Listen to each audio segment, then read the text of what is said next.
Film की शुरुआत होती है रायन की फैमिली से, जिसके माता पिता एक दिन यह कहकर निकल जाते हैं कि वो अभी आते हैं, लेकिन 2 दिन बीत चुके थे और वह अभी तक घर नहीं लौटे थे। तो रायन की फैमिली में उसके 2 छोटे भाई और उनसे भी छोटी एक बहन है। यह लोग एक पुजारी के घर पर रहने के लिए जाते हैं, लेकिन वो पुजारी उसकी बहन दुर्गा को बेचने की बात कहने लगता है, तो रायन को उसे मारना पड़ता है और अपने भाई बहनों को लेकर वो गांव छोड़ देता है। यहाँ से वो लोग उत्तरी मद्रास पहुँचते हैं, जहाँ पर कि शेखर नाम का आदमी ने पनाह देता है। तो रायन यहाँ पर रहकर अपने भाई बहनों का ख्याल रखता है और पिता की तरह उनकी देखभाल करता है। यहीं से रायन के संघर्ष की शुरुआत होती है। उसका मकसद इस क्रूर दुनिया में जीवित रहना है। उसे किसी से भी डर नहीं लगता, यहाँ तक कि मौत से भी नहीं। तो अब कहानी जो है वो कई साल आगे शिफ्ट होती है, जहाँ पर कि रायन के सारे भाई बहन बड़े हो चुके हैं और हम देखते हैं कि रायन जिस जगह पर रहता है वहीं पर उसका एक छोटा सा रेस्टोरेंट भी है।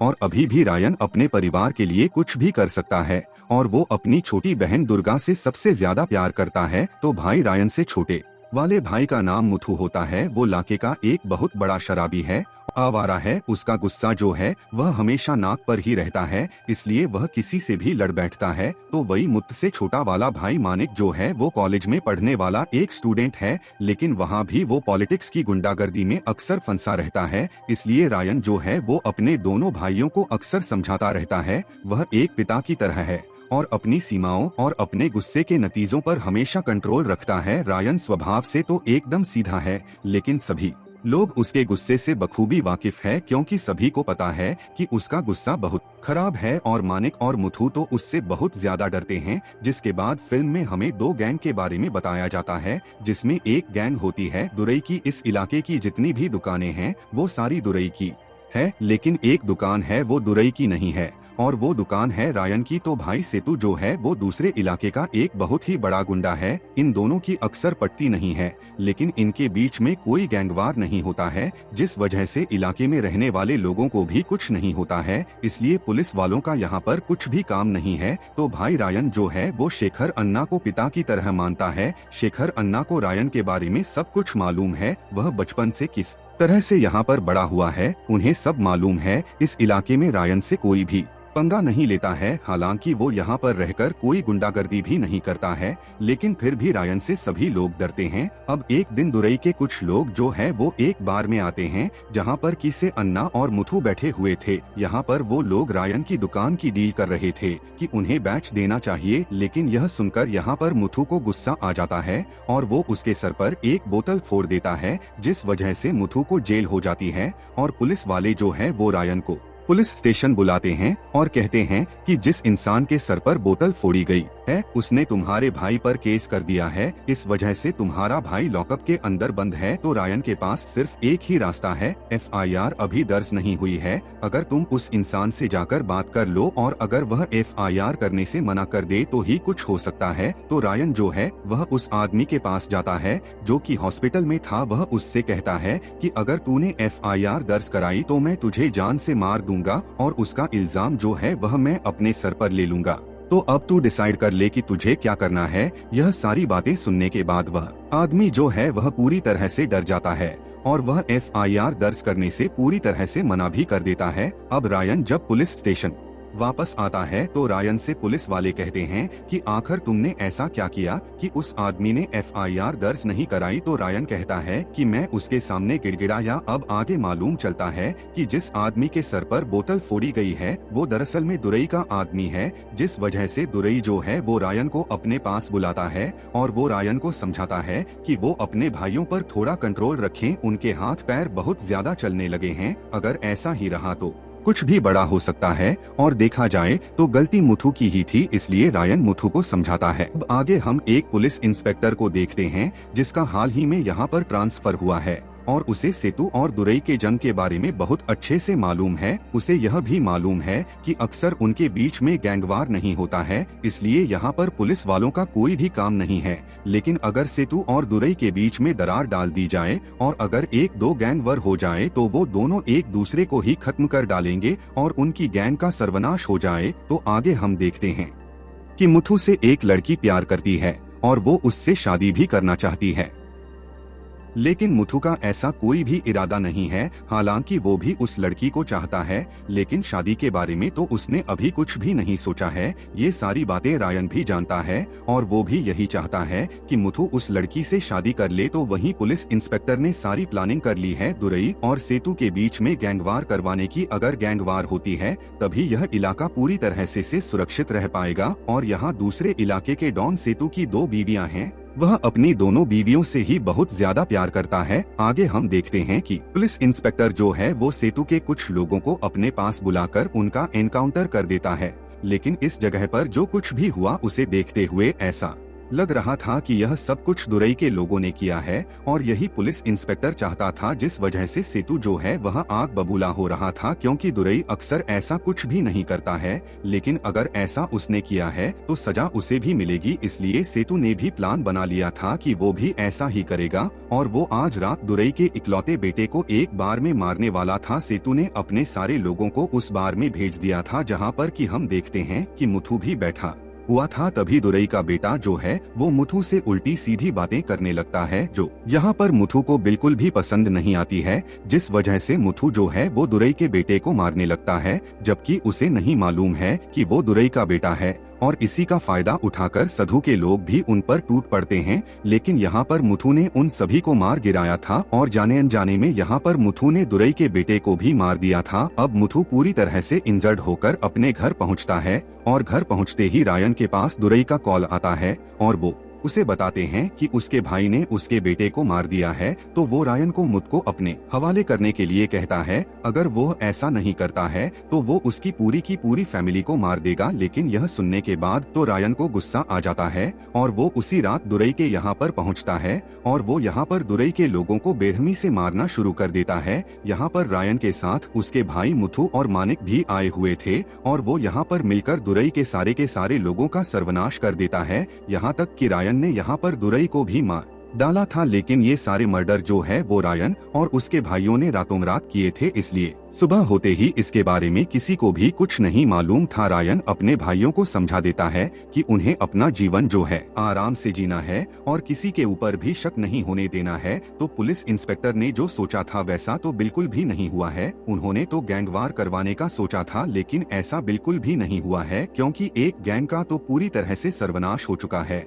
और अब सभी को ऐसा ही लगता है कि दुरई की गैंग को मारने के पीछे हाथ जो है वो सेतु का है। लेकिन वहाँ सेतु खुद कंफ्यूज है कि आखिर दुरई की गैंग को मारा किसने है, क्योंकि उन्होंने तो बिल्कुल भी नहीं मारा है। सेतु को ऐसा लगता है कि इलाके में कोई नई गैंग आ चुकी है। जिसके बाद हम रायन की फैमिली को देख पाते हैं और यहाँ हमें मालूम चलता है कि रायन ने दुर्गा की शादी के लिए एक लड़का ढूंढ लिया है जो कि सरकारी नौकरी में है और उसने उसकी शादी भी पक्की कर दी है। लेकिन वो लोग दहेज में लाख के साथ साथ रायन की दुकान भी मांग रहे हैं, जो कि रायन ने खुशी खुशी दे दी थी, क्योंकि वो दुर्गा के लिए कुछ भी कर सकता है। तो अब रायन और उसकी फैमिली जो है वो दुर्गा की शादी की तैयारी में लग चुके थे। लेकिन अभी भी किसी को भी उनके ऊपर शक नहीं हुआ है कि रायन और उसके भाइयों ने दुरई की पूरी गैंग को मारा है। लेकिन फिलहाल उनकी प्रॉब्लम है कि दुर्गा की शादी के लिए वो लोग लाख का इंतजाम कहां से करें। इसलिए यहाँ पर रायन ने अपने भाइयों से भी पैसों का इंतजाम करने के लिए बोल दिया था। लेकिन फिर एक दिन सेतु के लोगों को मालूम चल जाता है कि दुरई की गैंग को रायन ने खत्म किया है। इसलिए सेतु रायन को अपने पास बुलाता है और वो रायन से कहता है कि वो उसकी गैंग में शामिल हो जाए। लेकिन रायन आखिरी तक कहता रहता है कि उसने दुरई के लोगों को नहीं मारा है। लेकिन सेतु तो बहुत अच्छे से समझ चुका था कि दुरई की गैंग को रायन ने ही मारा है। और सेतु को यहाँ पर एक बात बहुत ज्यादा बुरी लग जाती है कि रायन उसकी गैंग में शामिल नहीं होना चाहता है, जिस वजह से यहाँ पर सेतु जो है वो रायन को मारने के पीछे पड़ जाता है। वो उसके ऊपर कई सारे अटैक कर पाता है, लेकिन रायन जो है वो उन सभी लोगों को चुन चुन कर मार देता है। कहीं ना कहीं सेतु को इस बात का भी डर है कि जिस तरह से रायन ने दुरई की गैंग को मारा है, एक दिन वो उसकी गैंग को भी ना मार दे। इसलिए वो रायन के ऊपर कई सारे अटैक कर पाता है। लेकिन रायन हर बार की तरह उन सभी को मार के रहता है। लेकिन तभी रायन ने एक दिन एक बात सोची कि यह सारे अटैक उसके ऊपर हो रहे हैं, ठीक है, लेकिन अगर यह अटैक अटैक उसकी फैमिली के ऊपर हुए तो वो इन्हें जान से नहीं छोड़ेगा। इसलिए अच्छा यह होगा कि मैं पहले ही सेतु को मार दूं। इस बारे में वो शेखर अन्ना से भी डिस्कशन करता है और वो साइड करता है कि दुर्गा की शादी से पहले ही वो सेतु को मार डालेगा। इसलिए वो एक दिन रात को सेतु के घर में चुपचाप घुसता है, जहाँ पर कि वो सेत को मारना चाहता था। और जैसे ही रायन सेतु के घर में घुसा तो वो पूरी तरह से हैरान रह गया था, क्योंकि सेत के घर में सेतु नहीं बल्कि उसकी बहन दुर्गा थी, जिसे सेतु के लोगों ने यहाँ पर उठा ले आए थे। जिस वजह से यहाँ पर रायन जो है वो सेतु के लोगों को बुरी तरह से मारने लगता है। लेकिन सेतु के बहुत सारे लोग थे जो कि रायन से लड़ रहे थे और वो लोग दुर्गा को भी अपने साथ फिर से ले जा लेते हैं। लेकिन तभी यहाँ पर उसके भाई मुथु और मानिक आ जाते हैं और यहाँ कुछ ऐसा होता है कि आपने सोचा भी नहीं होगा। मानिक और मुथु मिलकर यहाँ पर रायन के पीठ में छुरा घोंप देते हैं और उसे अधमरा करके ये लोग सेठ भाई के पास पहुँच जाते हैं। बाद में हमें मालूम चलता है कि दरअसल में मानिक और मुथु जो है वो सेतु भाई के साथ बहुत पहले से ही काम करते आ रहे हैं। मुत्का दुरई के बेटे को मारना भी सेठ के प्लान का ही हिस्सा था। मुत और मानिक ने सेठ भाई को इस तरह से भाई बना लिया था कि उन्होंने अपने भाई को ही भूल गए और उन्होंने अपने भाई की जान लेने तक सोची। बा दुर्गा को जहां पर कैद पर रखा गया था, दुर्गा वहां से भाग जाती है और तुरंत ही अपने भाई रायन के पास पहुंचती है, जिसकी हालत बहुत ही ज्यादा खराब थी। लेकिन दुर्गा जो है वो से एक हॉस्पिटल ले जाती है जहां पर कि वो उसका इलाज कराती है। यहाँ पर दुर्गा और शेखर अन्ना ने यहाँ पर रायन की बहुत ज्यादा मदद की थी। तो वहीं दूसरी तरफ सेतु को ऐसा लग रहा था कि दोनों भाइयों ने उसके भाई रायन को मार दिया है, लेकिन ऐसा नहीं हुआ है।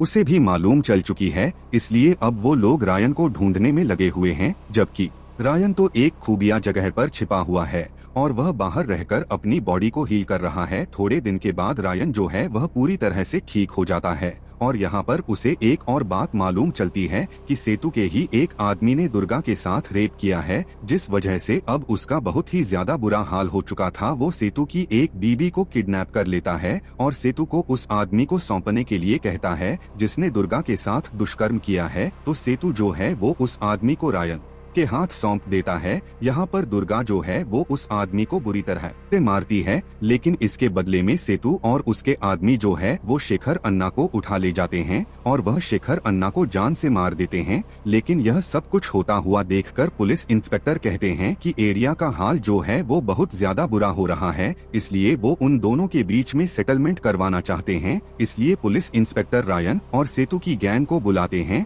और उनके बीच में एक मीटिंग रखते हैं। वो उन दोनों के बीच में शांति समझौते का प्रस्ताव रखते हैं। दोनों मान भी जाते हैं और इस मीटिंग में रायन के भाई मुथु और मानिक भी आए हुए थे। वो जैसे ही अपने भाई को देखते हैं तो वो रायन के चरणों पर गिर पड़ते हैं और वो उससे रोकर माफी मांगने लगते हैं। यहाँ पर रायन उन दोनों भाइयों को माफ कर देता है क्योंकि वो उसके भाई थे। इसी समझौते के बाद यहाँ पर एक बहुत बड़ा जश्न मनाया जाता है क्योंकि एक शांति का समझौता हुआ था। लेकिन सेतु ऐसा बिल्कुल भी नहीं चाहता है, वो तो इस जलसे में यहाँ पर रायन को मारना चाहता है। और तभी यहाँ पर हम दुर्गा को देख पाते हैं जो कि एक चाकू निकालती है और अपने छोटे भाई मानिक को जान से मार देती है। वो उससे कहती है कि उसने मेरे भाई को मारा कैसे। यह देखकर रायन जो है वो अपनी बहन दुर्गा को ऑटो से घर भेज देता है।